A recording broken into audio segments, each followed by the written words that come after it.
আসসালামু আলাইকুম প্রিয় ভিউয়ার্স। বাংলাদেশে এখন গ্রীষ্মকাল অর্থাৎ গরমকাল। এখন চারিদিকে বর্ষার পানি নেই, মাঠঘাট খালবিল শুকিয়ে গেছে। দেখছেন জমিগুলো এখন চাষ করা অবস্থায় রয়েছে। দেখছেন জমিতে সেলো মেশিন দিয়ে পানি উঠানো হচ্ছে। আর পাকপাখালি অর্থাৎ দেখছেন বকের সারি, সাদা বক এই পানির তৃষ্ণা মেটানোর জন্য এই স্যালো মেশিনের যে পানি উঠছে সেই পানি পান করার জন্য দেখছেন অনেকগুলো বক এসে এখানে জমা হয়েছে, পানি পান করছে। এখানে আর কোনো খাদ্য নেই, শুধু পানি। সেই পানির জন্যই এখানে এসেছে। দেখছেন, একটু জুম করে দেখাই। দেখছেন বকগুলো সেই গভীর নলকূপের সাহায্যে মাঠের জমি ভিজানোর জন্য পানি তোলা হচ্ছে। আর বকগুলো প্রাকৃতিক পানির অভাবে এই পানি এখন পান করছে।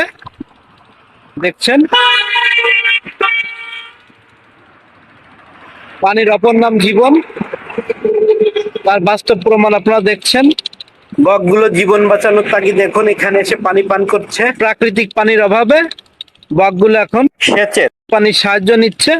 এখানে কৃষি কাজের জন্য, কৃষি আবাদের জন্য, জমি ভিজানোর জন্য গভীর নলকূপের সাহায্যে সেলো মেশিন দিয়ে মাটির তল থেকে পানি উঠানো হচ্ছে।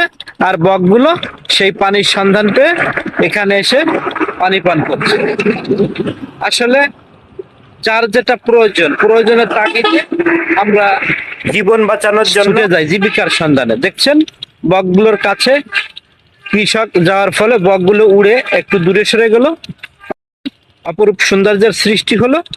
দেখছেন কৃষক ভাই জমি ভিজানোর পরে সেখানে ফসলের বীজ বপন করছেন, আর বকগুলো একটু দূরে উড়ে চলে যাচ্ছে। দেখুন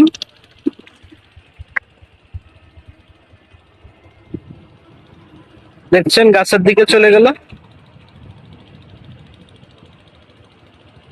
আবার দূরে গিয়ে বসলো।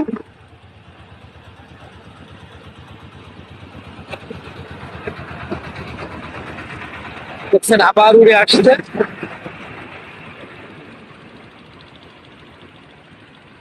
একটু দূরে গিয়ে বসবে।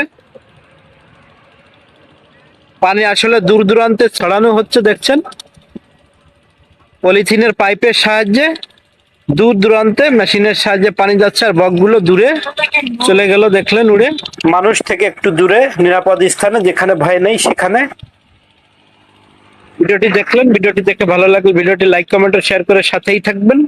আবারও দেখা হবে অন্য কোনো ভিন্ন ধর্মী ভিডিওতে। সেই পর্যন্ত সঙ্গেই থাকুন, ভালো থাকুন। আসসালামু আলাইকুম।